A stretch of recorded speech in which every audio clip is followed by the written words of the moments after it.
Yan, isang magandang araw po sa inyo mga kababayan, at ngayong araw na to ay may pupuntahan po tayong lugar. At pupunta tayo ng Gifu. Opo, pupunta po tayo doon kasi wala po tayong pasok ngayon. Ngayon po ay araw ng Miyerkules. So wala po kaming pasok ng Miyerkules tsaka Sunday. Yung ibang nagtatrabaho dito sa Japan is wala po silang trabaho ng isang linggo. So isang linggo ba? Hindi ko lang sure. Kaya yung pinsan ko, wala po silang pasok ngayon. Kaya ang sabi niya, maliligo daw sila ngayon ng ilog. Syempre, lagi na lang tayo nasa work. Sinabihan ko sila na gusto ko sumama. Buti naman at pumayag. Kaya ngayon, pupunta tayo doon. Sasama tayo sa kanila. Tara!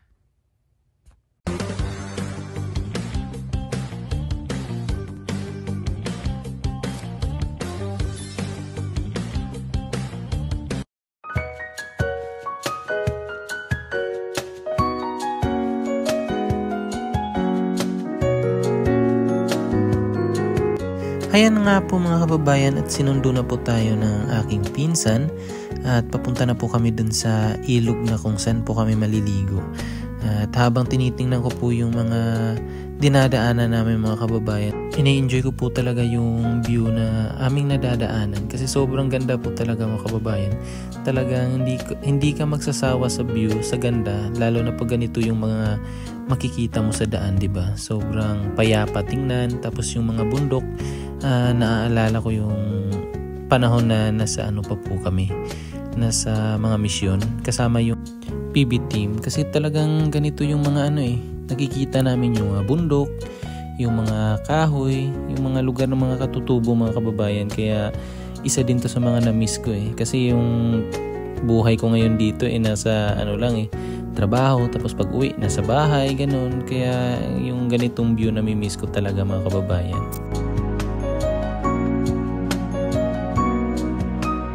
Dito pala sa Japan mga kababayan, wala po kayong makikitang mga pulis na nakatambay po dyan sa daanan kagaya sa Pilipinas po na may mga checkpoint, ganyan. Dito kasi mga kababayan may mga CCTV na po sila sa highway. Nakita ko nga dun sa sa post sa Facebook na yung Pilipinas may ganun na din palang ginawa.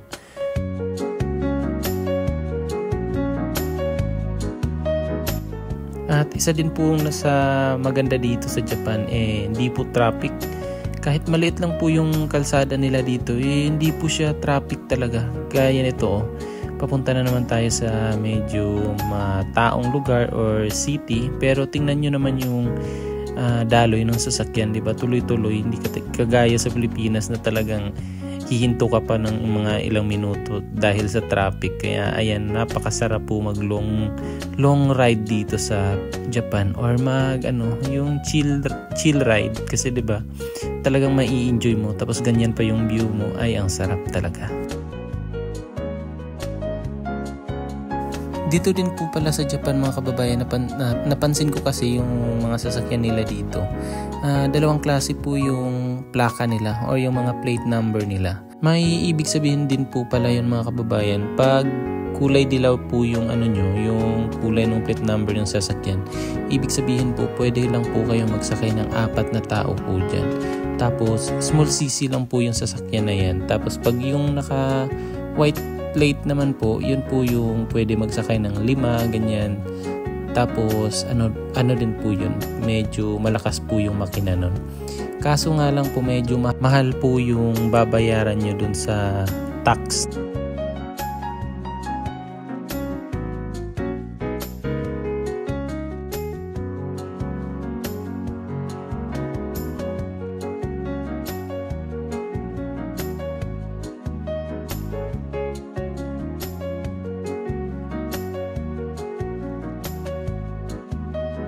Kung mapapansin nyo din po dun sa mga gilid ng kalsada, ang dami pong mga kahoy na mga mahahaba at ang lalaki po. Kasi parang tinatanim, kasi parang organized yung pagka nila Siguro sinadya talaga nilang itanim yan.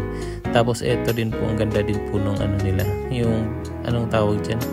Underground na daanan. So yung bundok hindi talaga na preserve din nila yung mga bundok.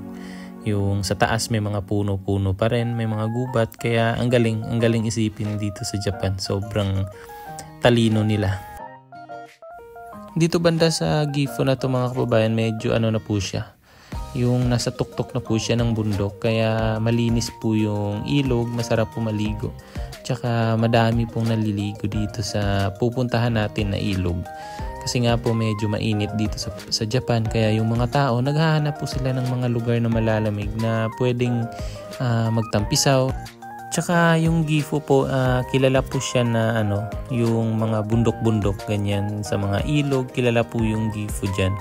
Kaya kung nandito kayo sa Japan at gusto nyo yung ganitong trip, yung mga ilog, yung mga bundok, gusto nyo ng ganong ambience, dito kayo nababagay sa Gifu. Kasi dito nyo ma-i-enjoy yung mga bundok, yung mga ilog na hinahanap nyo, di ba? Katulad ko na laking bundok, kaya eto, hinahanap-hanap po talaga yung mga ganitong tanawin dito sa Japan.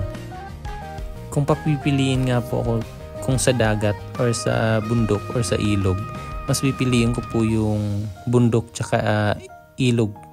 Mas gusto ko yung ambience sa bundok tsaka sa ilog kaysa sa dagat. Kaya yun po. Dito banda mga kababayan, ang lawak ng dito. Yung palayan, ayan sobrang lawak ng mga palayan dito banda. At marami din po kaming nadaanan ng mga gulayan, yung may mga pipino, may mga kamatis na mga tanim. Ayan sobrang lawak.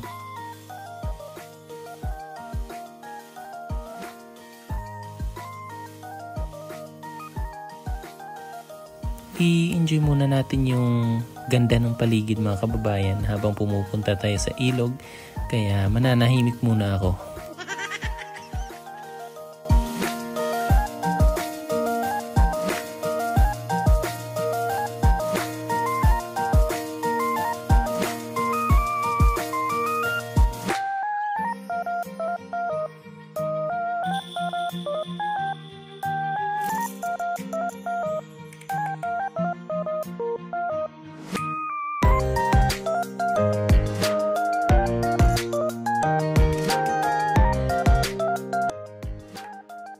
Ayan mga kababayan, sa hinaba-haba ng biyahe at sa wakas andito na po tayo sa ilog. Ayan, ang sarap maligo. Yan, sarap maligo sa ilog nila dito mga kababayan. Sobrang linis. Ang linaw ng tubig, tingnan nyo. Oh, grabe yung linaw, no? Talagang kita mo yung ilalim ba? Yung mga bato. Yan, tapos dun bundok. So, parang ganito din yung nakikita ko sa mga mission ng PB Team Mga bundok-bundok, ayan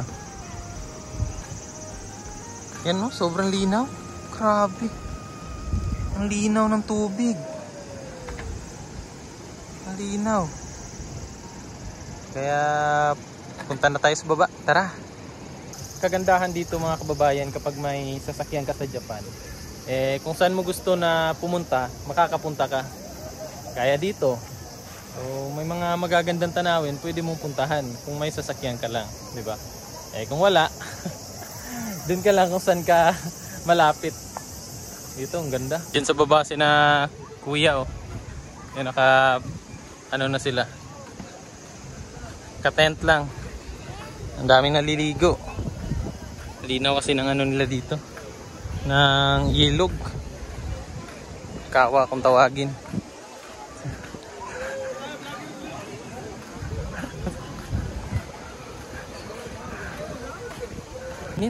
Sarap na sarap magtampisaw sa tubig. Yan na, malapit na tayo sa baba. Tara. Ginaon sa pag-slice ang kwan daw, milon daw. Expert magagalawan.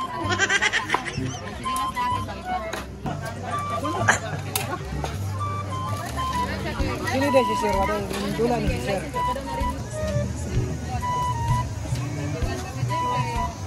Mga ulam.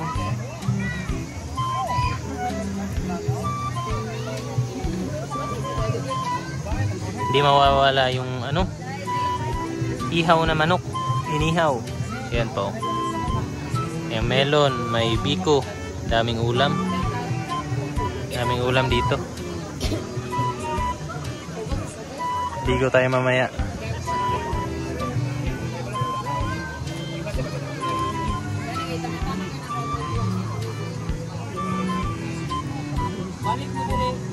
Tapos na kaming kumain mga kababayan at nagpapahinga lang ako dito sa gilid ng sa gilid ng ilog. Sobrang refreshing dito. Sarap dito tumambay lalo na pag ganitong panahon, yung mainit. Tapos nakatampisaw ka sa ilog. Mamaya maliligo tayo. So ngayon magano muna tayo kasi busog pa. Kumain ako ng marami kasi minsan lang tayo makakain ng yung lutong talaga. Kasi yung niluluto natin pang lang yun pang hindi pang dayo. Ayan, ang sarap nung nung adobo na manok tapos yung biko, sarap. Nilagyan nila ng langka. Tapos may mga prutas. Alam niyo yung presyo ng melon, melon? Hindi yun pakwan, ganyan. Presyo dito mahal. Sobrang mahal ng nila dito. Kaya yung nakita ko may ganun ay kumain ako ng madami. Ang dami ring mga naliligo dito mga kababayan. Ayan tingnan nyo, ang daming naliligo. Naka lang sila, naka tent sa gilid. Ayan, so mga halo-halo na yan. May mga Pinoy, mga Japanese. Siyempre, hindi mawawala yung Japanese Japan to Ayan, so ang ganda ng So, sa taas, bundok. Ayan, parang ganito talaga yung tanawin pag pinupuntahan namin yung yun sa mga misyon. Yan, may mga din dun sa baba May mga nakahiga sa mga batuhan. Papainit. Malamig siguro. Mamaya, tatry natin yung ilog ng Japan. Iihi tayo dyan. What? Maiihi tayo dyan. Joke lang. Yun. Tingnan yung mga kababayan, may nakita kong isda. Isang grupo sila Ang dami. Tingnan nyo. Ay, umalis. Sayang. Balik kayo dito. Sayang, umalis. Ayun mga kababayan Ayan tingnan nyo yan. Yan mga isda Yun Yan, ganyan kalinaw yung ilog kasi nakikita natin yung isda, di ba? Pero ang galing, isang grupo. Ewan ko kung anong isda kaya to. Yan Ang lupit.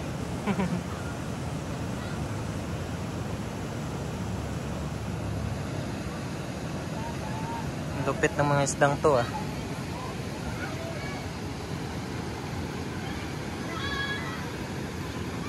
Meanwhile, Yan po at natapos na po tayong maligo Nakabihis na din po. Pasensya na po hindi na ako nakapag-video nung naligo kami kasi nga po hindi naman po to GoPro yung natin gamit.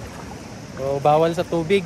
Pumunta kami doon sa may kasi sa malalim na part. Mahirap po mag-video hawak ng cellphone. Kaya di tayo naka-video habang naliligo. Yung tubig hindi naman siya ganoon kalamig talaga. Sakto lang. Sarap magbabad. Sige, rim. Anong gagawin yan? Asa ka? May masar, ay. Hugas lang pala siya ng ng paa. Kala ko magbibihis siya. Ang dami kasing buhangin doon. Doon din tayo dadaan. So uwi na kami mga kababayan. Daming isda Oo. Ano yata to Grabe, ang dami talaga nila. Kanya-kanyang bihis na. Bundok, daming bundok.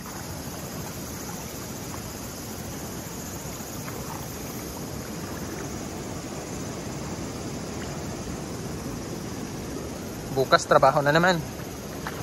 Bakbakan na naman sa trabaho. Pero okay lang.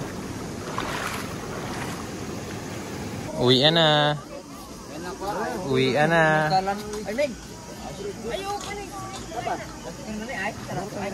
Hi vlog. What? Oh. Uwi na kami mga kababayan. Ano vlog na jud ni?